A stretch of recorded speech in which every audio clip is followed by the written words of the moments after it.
I'm Raul. And I'm Byron. And we're three men in a movie, here to entertain you with our movie reviews.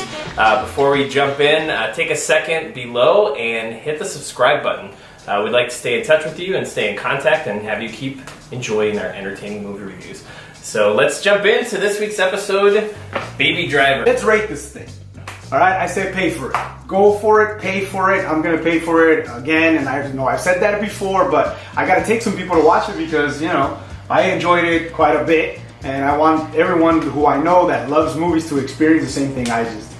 And I think for me, I almost went in like it was a challenge. Like Rotten Tomatoes gave it 99 or 100% depending on when you looked, and I was like, all right, let's see about that. But I can say, damn, it was a great movie. Pay for it, like Raul said. I'm gonna pay for it again and go watch it again because I think I'll get it even more from it the second time seeing it. Yeah, and I also would say pay for it too because like a big fan of like action driving, and there's a lot of great driving sequences in this movie. And I will actually get it for Blu-ray when it comes out as well. But yeah, like I will borrow it. I would take anybody to go see it. Yeah, I will see it twice. It's that good, and the acting is pretty good too. Yeah. So, okay, guys, let's get into it. First of all, we're not going to spoil anything because in this one, I would feel bad if I spoil something. The music. I'm a big fan of scenes that have music that is appropriate to set the tone, and that doesn't happen all of the time. I know that directors and editors and people who put soundtracks together, they're always aware of what songs they're going to put in what certain scenes, but a lot of times it doesn't work.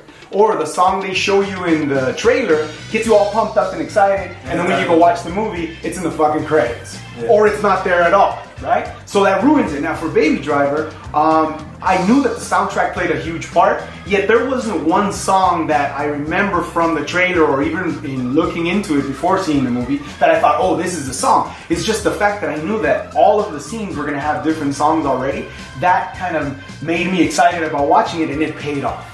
It definitely paid off. And I actually reached over and tapped Raul during the beginning scene because it was amazing how well they were lining up the music with the action sequence, to the point that in the opening scene, as the action is happening and as the song that Baby Driver is listening to, the shotgun as it's going off is actually matched up to the bass in the song. And when he flips his windshield wipers, it's going along with the beat of the song, and everything was just perfectly aligned. Like counting money too, going in rhythm and everything like that. Yeah, it was synced real well together. The editing must have taken forever to get everything precisely by the millisecond on the sounds and the actions that were happening. I don't know. I'm going to read into it obviously to see how they did that, but did they have a track playing in the background during the scenes, or did they just, you know, shoot the scene first and slow the track up? Or I don't know how the heck they worked that out, because it was from beginning to end.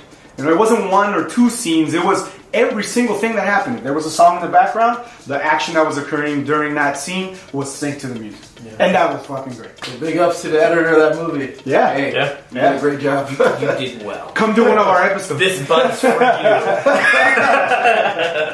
So I obviously love the music as well, but it was kind of interesting the way they used color to represent a lot of things in the movies. So Baby Driver is kind of this innocent character that's getting sucked into evil, and so something they did very intentional with his wardrobe is they took his white shirt from white to slightly gray to slightly darker gray to more gray with a little blood on it, and as he's getting sucked deeper and deeper into the villain's world, you know, he's getting grayer and grayer, and it's kind of showing how he's being sucked in. It's matching his emotions and matching his feelings, and when he's falling in love with Deborah, the character in the movie, and they're first talking in the laundromat, they matched up all the clothing in the laundromat as it's going through the washing machine. It's swirling all the same color, and it's kind of like the colors are swirling as his emotions for Deborah are swirling, and you know, they got a lot of color lined in with the music, lined in with the storyline, lined in with all the great driving,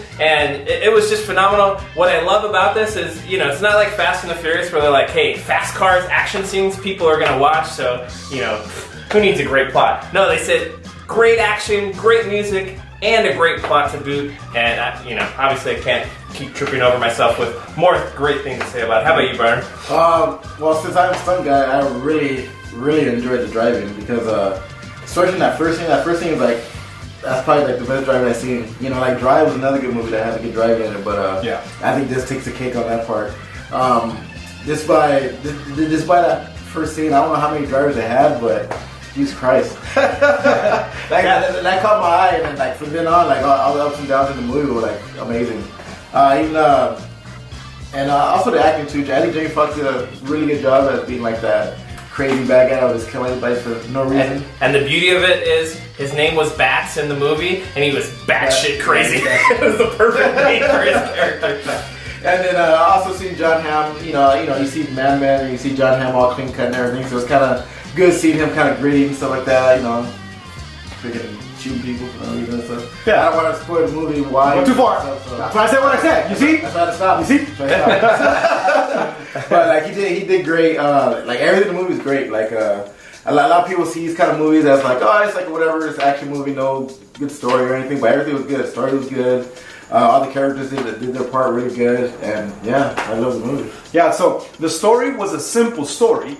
It's your common, okay, these guys are bank robbers and they do heists and stuff, and we've seen heist movies before. And then we also have seen the movies where the guy is gonna do one last job, right? One last one, and we already know what's coming after that. And that's the plot of this movie too.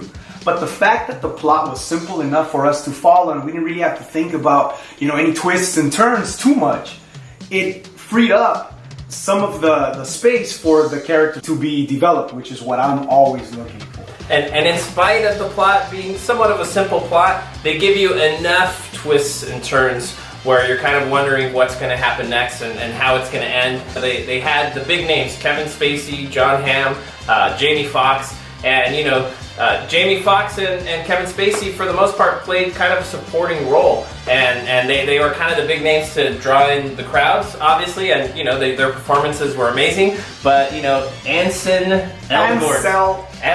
Elgort, and I apologize if I'm butchering your name. Tony Hawk. Tony Hawk. You don't know what we're talking about? Watch our last episode. Right. But he's the main character. Everything's about him. He's the baby driver, and I believe this is his breaking out movie. He was in The Fault in Our Stars, and he played a completely different role. And we were kind of talking about it on the way here. Yeah. This is his breakout role. Even in that movie, he was a co-star, but in this one, it's all about him, and he's got all these other guys that you mentioned, and he's it. And he delivers. Yeah. That boy is getting paid in his next movie. Yeah. Plus, he did an action movie, right? Yeah. He shot a gun, and he did all kinds of stuff where it's a departure from Fault in Our Stars. Yeah, and Divergent as well. Yeah. He played like a little smart kid, kind of like in Divergent and stuff like that. So he really didn't do any kind of action sequences. So like seeing him get down and stuff, that was pretty dope. We love doing these movie reviews, but we really love the interaction with you in the comment section. So please take a minute, comment on what you'd like us to review next. And this has been one of our favorite movies to watch and one of our favorite reviews to do. One more thing, go ahead. We hit over 100 subscriptions. Over 100 subscribers.